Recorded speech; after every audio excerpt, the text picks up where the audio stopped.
इस वीडियो में सबका स्वागत है दोस्तों।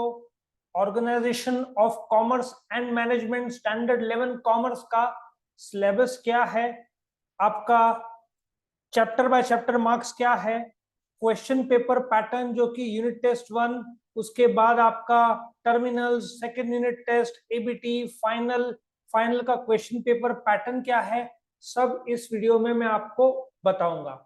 पासिंग मार्क्स क्या है, कैसे लिखना है एग्जाम के, नॉर्मली टाइमिंग्स क्या होते हैं, पूरा इस वीडियो में मैं आपको डिस्कस करने वाला हूं। तो सबसे पहले शुरू करते हैं हम सिलेबस से। बोर्ड ने इसको कॉम्पिटेंसी स्टेटमेंट बोला है। यहाँ पे इन्होंने वर्ड यूज किया अंडरस्टैंड द कंसेप्ट। आप जब सिलेबस देखोगे तो आपके लिए concept of commerce and business एक लिस्ट है, ठीक है ना। इस प्रकार से इन्होंने एक लिस्ट दिया है, ठीक है ना। और ये जो सिलेबस के आधारित पर जो ये जो बुक बनाई है बोर्ड ने, ठीक है। सो ये सिलेबस के कुल चैप्टर्स कितने बनते हैं? 8। तो बेटा फर्स्ट टर्म में 1 2 3 4 4 चैप्टर्स होंगे और जो एनुअल एग्जाम होगा वो पूरे के पूरे 8 चैप्टर्स में होगा।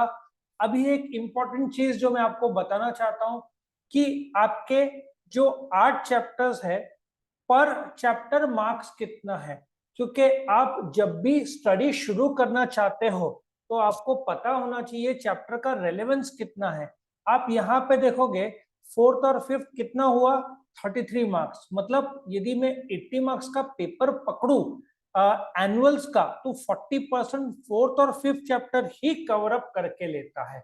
तो जो मार्क्स है आप देखोगे ट्रेड 21 मार्क्स का, 15 मार्क्स का। और यदि आपका पढ़ाई नहीं हुआ, बहुत बार ऐसे होता है कि बच्चे लोग पढ़ाई लेट शुरू करते हैं, तो सबसे पहले बच्चे पहले पूछते थे क्या करना है, अभी पूछते हैं क्या छोड़ना है या कौन सा चैप्टर कम कर सकते हैं। इसके लिए बेटा मैंने एक अलग से इंपॉर्टेंट क्वेश्चंस का वीडियो भी बनाया है, जिसमें लास्ट मिनट में आप कौन कौन से इंपॉर्टेंट क्वेश्चन देखोगे। एट द सेम टाइम पर चैप्टर का मैंने रिवीजन भी बनाया। तो चैनल को सब्सक्राइब कर लेना ताकि आपको ये जो वीडियो अपडेट्स और पूरा इंपॉर्टेंट क्वेश्चन और रिवीजन और क्वेश्चन बाय क्वेश्चन वीडियोस मिल सके। तो ये आपके मार्क्स है, हाईएस्ट मार्क्स फोर्थ और फिफ्थ है। बाय द वे पहले ये 12th के सिलेबस में था, फिर उसको 11th में शिफ्ट कर दिया गया, ठीक है। तो इस प्रकार से मार्किंग पैटर्न है। 8 चैप्टर्स है, सबसे हाईएस्ट फोर्थ फिफ्थ है। ट्रेड का काफी ज्यादा रिलेवेंस है। आपको एक और चीज बताता हूँ, यदि आपके पास टाइम नहीं है बिल्कुल भी, आपने फर्स्ट सेकेंड थर्ड फोर्थ भी कर लिया, 30 45 46 66 80 मार्क्स का तो लगभग फोर्थ है। इसका मतलब ये नहीं कि आपको बाकी छोड़ना है, लेकिन प्रायोरिटी में फर्स्ट फोर्थ किया तो आपका विदाउट ऑप्शन पूरा का पूरा पेपर लगभग अटेम्प्ट हो जाना चाहिए। लेकिन बेटा इसमें इंट्रोडक्शन ऑफ मैनेजमेंट भी इंपॉर्टेंट है, क्योंकि 12th का जो फर्स्ट चैप्टर है प्रिंसिपल्स ऑफ मैनेजमेंट वो इस पे आधारित है। अभी हम आगे बढ़ते हैं। इसका रेलेवेंस सिर्फ ये बताया कि आपका जो पेपर आएगा 80 मार्क का, उसमें ऑब्जेक्टिव 20 होगा, शॉर्ट आंसर 52, और जो आखिरी क्वेश्चन नंबर 8 होता है वो 8 मार्क का आता है। अभी नॉलेज, अंडरस्टैंडिंग, एप्लीकेशन स्किल, इसका कोई खास रेलेवेंस नहीं है। अभी आपका जो पेपर पैटर्न है यूनिट टेस्ट, जो इसमें unit test 1 term, unit test 2, ये मैं आपको क्वेश्चन पेपर के साथ देख के बताऊंगा। आपका यूनिट टेस्ट 1 है, ठीक है ना, कितने मार्क्स का है? 25 मार्क का है, 1.5 घंटे का। ये जैसे आपका पिछले साल लेट हुआ था अक्टूबर में, लेकिन आपका यदि जुलाई में कॉलेज शुरू होता है तो अगस्त तक आपका फर्स्ट यूनिट टेस्ट हो जाना चाहिए, लेट से लेट सितंबर। लेकिन कोविड से पहले तो जुलाई को कॉलेज शुरू होता था और अगस्त में फर्स्ट यूनिट टेस्ट हो जाता था। अब आते हैं हम टर्म एग्जाम्स। टर्म एग्जाम्स कुछ कॉलेजेस दिवाली के पहले रखते हैं, कुछ कॉलेजेस दिवाली के बाद रखते हैं। बोर्ड के इसमें टाइम रखने के कायदे नहीं है, लेकिन मार्क्स के कायदे हैं। ये होगा 50 मार्क का, 2 घंटे का होगा, और ये आपका 25 मार्क और 1.5 घंटा, ठीक है। और एक और चीज है, आपका जो टर्मिनल एग्जाम होगा वो आपके सिलेबस जो है, ठीक है ना, इसके चैप्टर कितने हैं मैं आपको यहाँ पे लिस्ट ऑफ चैप्टर्स भी दे दूं। यहाँ पे मेरे पास लिस्ट ऑफ चैप्टर्स है 1 2 3 और 4, आधे सिलेबस के बेसिस पर होगा, ठीक है। नाउ आगे बढ़ते हैं। ये आपका फर्स्ट यूनिट टेस्ट कितने मार्क का था बेटा? 25 मार्क का था। और आपका टर्मिनल कितना है? 50 मार्क का। सेकेंड यूनिट टेस्ट बेटा आपका जनवरी के आसपास होता है, ये 25 मार्क का 1.5 घंटे का पेपर होगा। अभी एक नया कंसेप्ट आया है जो पहले सिलेबस में नहीं था, ये एप्लीकेशन बेस्ड टेस्ट बोलते हैं। ये 1 घंटे का पेपर होगा, ठीक है, 20 मार्क का होगा और सब के सब ऑब्जेक्टिव और केसलेट्स होगा। आराम से होता है, आपको एक शीट दिया रहेगा और उसी शीट में भर के आपको देना है और ये करीबन फरवरी में होगा, ठीक है ना। वैसे जनवरी फरवरी बोला है, लेकिन आप एज्यूम कर लो फरवरी एंड, और कुछ कॉलेजेस यदि लेट होता है तो मार्च एंड। कुछ कॉलेजेस के एग्जाम्स फरवरी एंड में शुरू होते हैं, कुछ के मार्च फर्स्ट वीक। सबके एग्जाम के टाइम टेबल अलग है बेटा। 12वीं HSC का टाइम टेबल सेट रहता है, वो 21 फरवरी को यदि कोविड नहीं रहा तो शुरू होता है। और 11th का आप एज्यूम कर लो फरवरी और मार्च तक ये आपका एबीटी हो जाना चाहिए। 1 घंटे का 20 मार्क है उसका फॉर्मेट, ठीक है ना। सो आपका ये 25 mark unit 1, first term 50 mark, unit 2 25, 80। Actually in लोगों ने एनुअल एग्जाम 80 मार्क पहले दिया है, ये एबीटी पहले आएगा और लास्ट में आपका एनुअल एग्जाम आएगा। टोटल 200 मार्क रहेगा। आप और उन लोग क्या करेंगे, एवरेज करेंगे। ये इन लोगों ने मार्क्स दिए, वो तो मैंने आपको क्वेश्चन पेपर ऑलरेडी बता दिया है, ठीक है ना। तो आपका अभी क्राइटेरिया क्या पासिंग है, 35%, ठीक है ना। और ग्रेस मार्क्स वैसे 4-5 मार्क ग्रेस देते यदि कम पड़ रहा है तो स्पोर्ट्स पर्सन को एक्स्ट्रा मार्क्स मिलेगा। यूनिट 1 और यूनिट 2 25 मार्क्स का होगा, एक अगस्त में होगा, एक अराउंड जनवरी में होगा। और ये भी आपको एक खास बात बताओ, exercise of textbook should be considered while setting the unit test paper। मेरा अनुभव ये रहा है कि आपका ओसी और एसपी का जो एग्जामिनेशन के क्वेश्चंस है, मैं आपको ये भी बता दूं, 12th का एग्जाम, ठीक है, 12th का जो ये आपको ऑब्जेक्टिव्स दिख रहा है 20 मार्क का रहता है। बाय द वे 11th का जो एनुअल्स का पैटर्न है और 12th का सेम है, ये 80 मार्क का है। आपका 11th भी इसी पैटर्न पे आएगा।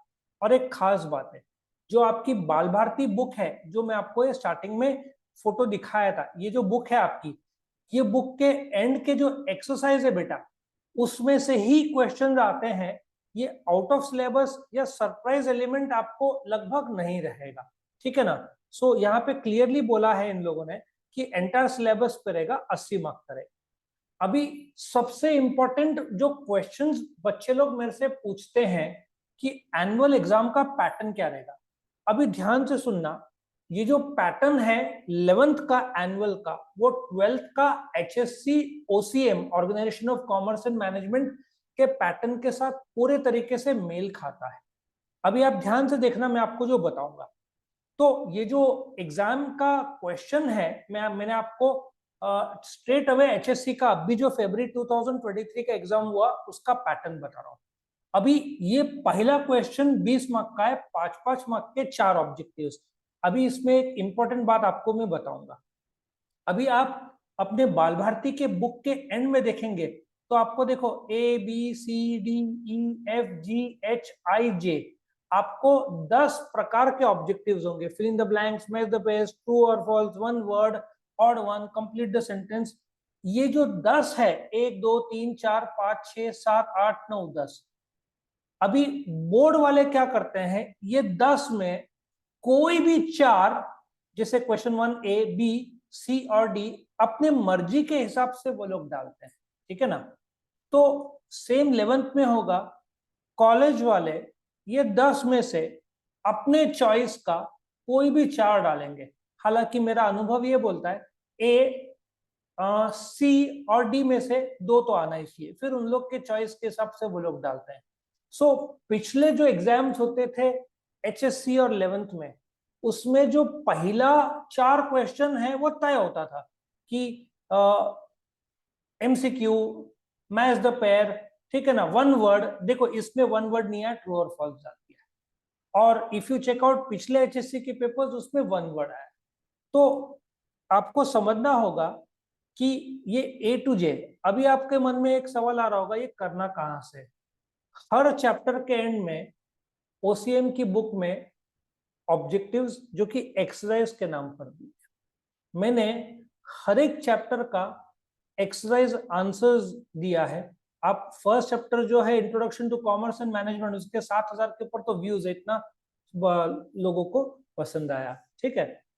तो मुझे खुशी हुई वैसा टाइप का बना के। तो आप एक एक करके हर चैप्टर के एक्सरसाइज हमारे वीडियोस देख सकते हो, तो आपको आंसर्स भी मिल जाएंगे और साथ में एक्सप्लेनेशन भी।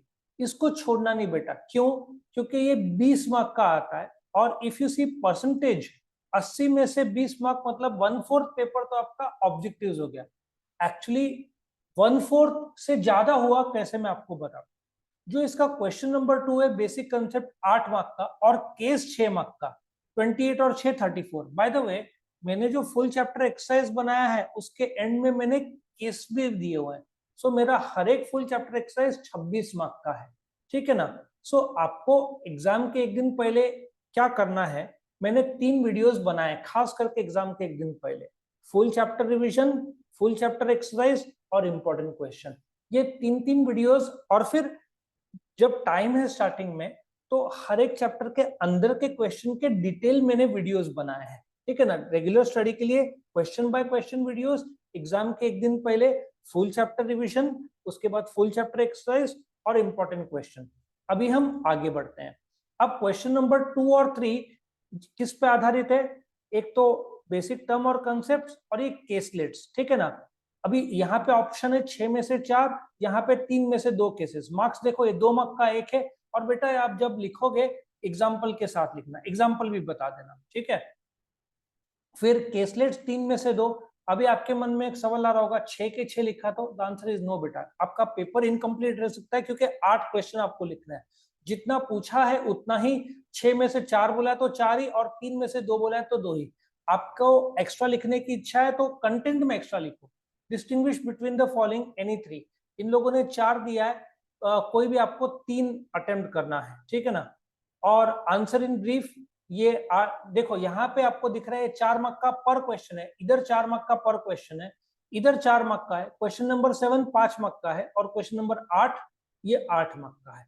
नॉर्मली जो मेरा अनुभव है, मैं अलग से वीडियो बनाऊंगा फुल बुक का इंपॉर्टेंट क्वेश्चन, उसमें खास करके मैं आपको बताऊंगा कि 8 मार्क का इन दोनों में से एक आना चाहिए, और सिंस ये 21 मार्क्स का इसमें से आना चाहिए। कॉमन सेंस की बात है, आपके पास यदि यहीं पे 8 मार्क कर लिया तो 2 मार्क की जगह बचेगी, तो बिकॉज बाकी जगह क्वेश्चन नहीं पूछ पाएंगे, तो कॉमन सेंस है 8 मार्क का इसमें से आएगा, एक 8 मार्क का इसमें से, नहीं तो 3 में से एक 8 मार्क का 100% फंसना चाहिए। और उसमें भी एक अच्छी बात है कि आपको दोनों में से एक करना है। बेटा जितना पूछा उतना ही करना है, और एटलीस्ट 10 पॉइंट्स लिखने हैं। और explain the importance of marketing है, तो आप क्या कर सकते हो, आप ए ऐसा लिख सकते हो, इंट्रोडक्शन, बी मीनिंग, सी डेफिनेशन, डी इंपॉर्टेंस, फिर 1 2 3 4 ऐसा लिख सकते, ठीक है। और मैंने जो 12th का जो एनालिसिस भी किया है, चैप्टर 1 कौन से चैप्टर से आया, ये पूरा एनालिसिस मैंने दिया है। फिर कौन से क्वेश्चन कितने चैप्टर से कितने मार्क्स का है, उसका भी एनालिसिस किया है। लेकिन ये 11th का है, तो मैं आपको बताऊंगा 11th और 12th का एनुअल एग्जाम का पैटर्न सेम है। तो जब आप 11th का स्टडी करोगे तो आप समझ लेना कि 12th का उसी का सेम है। बाय द वे, ये जो पैटर्न है 11th का, एसपी का क्वेश्चन नंबर, ये पूरा सेम पैटर्न है, सिर्फ क्वेश्चन नंबर 7 में उनके 3 लेटर्स आएंगे। बाकी एसपी का भी पैटर्न इन टर्म्स ऑफ जो 12th और 11th का सेम है, ठीक है ना। अभी यहाँ पे अपना ये हो गया। उसके बाद आपका फाइनल एग्जाम कब होगा? नॉर्मली कुछ कॉलेजेस का फरवरी एंड में रहता है, कुछ कॉलेजेस का मार्च में रहता है, तो एक टेंटेटिव टाइम टेबल दे दिया। और एक और बात आपको बताऊंगा, आपका जो 11th 12th का एग्जाम शुरू होता है फरवरी 21, और मार्च का जैसे 12th का खत्म होता है, कुछ कॉलेजेस अराउंड मार्च जैसे 20-22 से शुरू करते हैं, और कुछ colleges can start as early as March 1 या फरवरी मिड से भी कुछ शुरू करते हैं। तो आप एज्यूम कर लेना फरवरी मिड से शुरू होगा, तो आपका तैयारियां उस हिसाब से रख सकते हैं। आई होप आपको वीडियो पसंद आया, आपके फ्रेंड्स के साथ शेयर कर लेना, ताकि आपको पूरा सिलेबस और क्वेश्चन पेपर और chapter by chapter marks, question paper pattern, first unit second unit passing marks कैसे लिखना है, ये सब समझ में आए। चैनल को जरूर से सब्सक्राइब कर लेना, और आपको कोई भी वीडियो चाहिए, आप मेरे प्लेलिस्ट में भी जाओगे तो आपको सारे वीडियोस मिल जाएंगे। आपको कोई स्पेसिफिक वीडियो चाहिए तो आप कमेंट सेक्शन में डाल देना, वो वीडियो मैं आपको प्रोवाइड करूंगा। कुछ स्टूडेंट्स डिमांड भी, रिक्वेस्ट भी करते हैं कि सर इंपॉर्टेंट क्वेश्चन का वीडियो डाल सकते हो क्या? कभी कभार जब वो ऐसे कमेंट्स आते हैं तो हम बना के दे देते हैं ताकि उनका फायदा हो। Thank you for watching, God bless you.